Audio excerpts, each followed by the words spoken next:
Hi everyone! Welcome to the Empath Arcades, another love reading, timeless and general. Take what resonates na po. Maybe some part of the reading makaresonate kayo, some part of it hindi. Totally makaresonate ang parang kwento ninyo ito or hindi naman. Marami kasing mga energies, iba't ibang mga love connections, mga sitwasyon. So kung ano yung ating masasagap, tingnan po natin kung makaka-resonate kayo. Ano kaya yung mga gabay sa buhay pag-ibig at anong klaseng love connections ito. Spirit guys, send me messages. Anong love connection ito? Lessons in life and guidance ang nais yung ipabati sa amin. Mga aral at gabay sa buhay pag-ibig. Send me more messages sa Spirit Guide. Okay, more messages sa Spirit Guide. Anong love connections ito? Lessons in life and guidance ang nais yung ipabatid sa amin.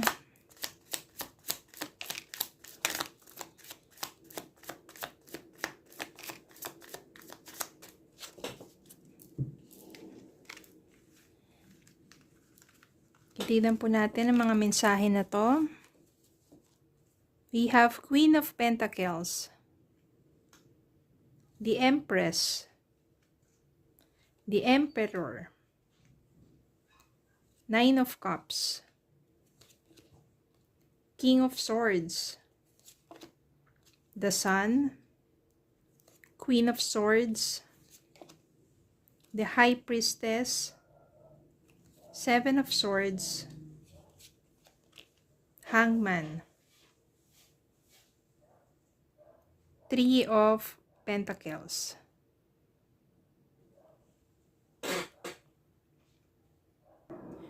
Parang maraming taong involved dito. Meron kasing Queen of Pentacles, Queen of Swords, the Empress, King of Swords, the Emperor. Pero isa lang ang masasabi ko dyan.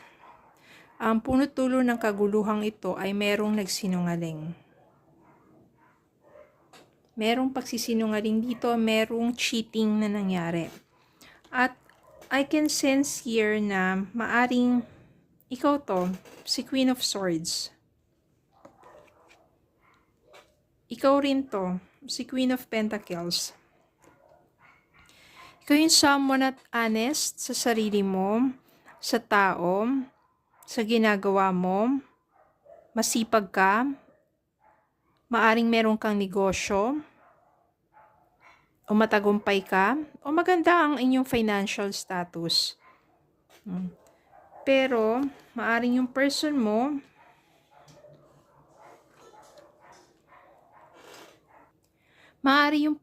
ito, si Emperor. Siya yung someone na very controlling, very logical. Hindi siya masyadong sabihin natin charming, hindi mo makikita sa kanya yung emosyon. Kasi parang ano siya, di ba? Parang emperor dyan is yung titake ng authority. Kung ano yung gusto niya, siya yung masusunod. Kung ano yung inuutos niya, dapat masunod. So, father figure din ito, pero mas more of controlling o yung authority niya. Pero, tingnan natin bakit anong nangyari dito. I can sense here na maaring yung person mo, eto, may third party involved. The Empress dito means maaring nagkaroon siya ng kaugnayan with someone na maaring nagbunga ang kanilang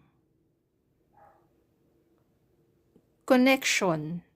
Meaning, maaring nabuntis niya to, nagkaroon sila ng anak, itinago niya sa'yo, nag-cheat siya sa'yo, nagsinungaling siya sa'yo, pero nabuko mo.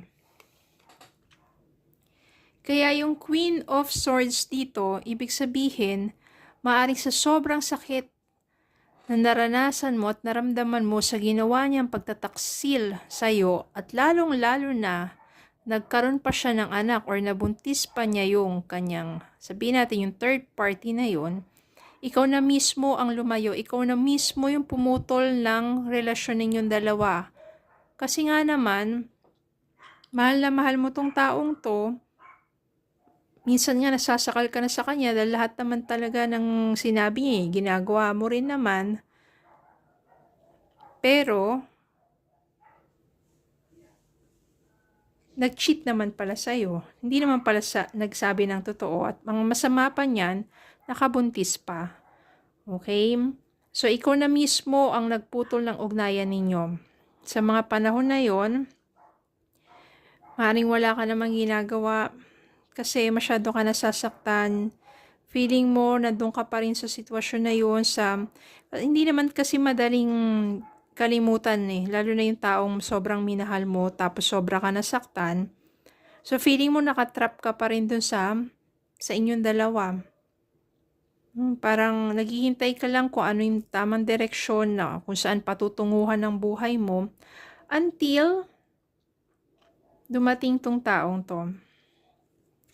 Si King of Swords, siya yung someone, sasabihin natin, matalinong taong ito, at honest, meron siyang integrity. Siya yung someone na sabihin natin na kapag kausap mo, marami ka natututunan sa kanya at mararamdaman mo talaga na totoo yung mga sinasabi niya, na hindi siya pawang puro ano na lang, matatamis na salita para lang makuha yung loob mo. Hindi. Very logical din tong taong to at napakatalino. Mahuhulog ang damdamin ninyo sa isa't isa at doon magsisimulang magkakaroon ka ng panibagong pag-asa.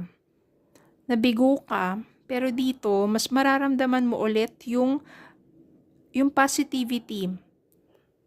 Mafe-feel mo ulit yung na masaya ka, na mafe-feel mo ulit yung pagiging totoo kasi nakamit ka ng someone na katulad mo, which is honest and loving. Alam mo sa sarili mo, if you can feel that maaring siya na talaga yung binigay sa'yo, yung taong mamahalin ka ng tunay, at alam mo sa sarili mo that you can feel within yourself, your soul, that eto na yung tao, yung wish fulfillment mo. Merong fulfillment, merong satisfaction kapag kasama mo tong taong to. At saka hindi lang yun kasi nag-grow kayo together. Matalino ang tao parang nadadala ka na rin, no? Ang dami mong natututunan sa kanya, masaya kayo magkasama, and there will be satisfaction, there will be happiness. Kaya naman, you will reap yung pagiging totoo mo, yung pagiging honest mo, yung pagiging mapagmahal mo, ibibigay din naman sa'yo yung taong katumbas mo. Yung taong masasabi mo na karapat-dapat para sa'yo. At maganda dito kasi, itong Three of Pentacles, ibig sabihin nito, nagtutulungan kayong dalawa, merong commitment, meron ditong teamwork. Sa isang relasyon, kailangan din talaga kasi ng teamwork. Hindi dapat isa lang yung nag-e-effort para mag-work ang relationship, kundi pareho kayong dalawa. So maganda ang inyong tandem.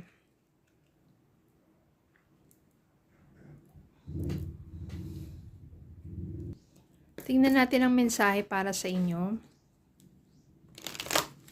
Maaring hindi mo agad makilala tong taong to, especially when times na sobrang nasasaktan ka. Pero eto, open yourself to others. This is how you will create new friendships and attract a love relationship. Ito yan. Syempre kasi kapag nasaktan ka, minsan talagang sinasara mo na yung sarili mo sa ibang tao. Masyado ka nandun, nagfo-focus dun sa sakit, dun sa pain, masyado kang mas nangingibabaw yung kalungkutan, yung hatred. All you have to do is to move forward with your life. Ibig sabihin yan, huwag ka nang bumalik to sa nakaraan. Tanggapin mo na gano'n yung nangyari. Kahit masakit, go on with your life, move forward, and open yourself to others. Magsisimula naman yan sa friendship. For example, meron kang kaibigan, niyaya ka, masyal tayo, ganyan. Go, sumama ka, diba? Kasi malay mo, maybe that's the way of the universe for you to meet the right person. Yung sa mga simpleng yaya ng kaibigan mo, yan pala, may mamimit kang someone dun sa pupuntahan ninyo. Engagement.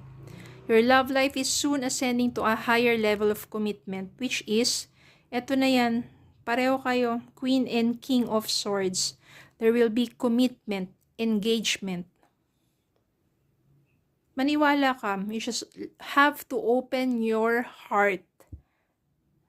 Kung nandiyan ka pa man sa sitwasyon na masakit pa, all you have to do is to move forward. Tanggapin mo na lang. Lalong-lalo na kung hindi na talaga maibabalik pa yung taong minahal mo.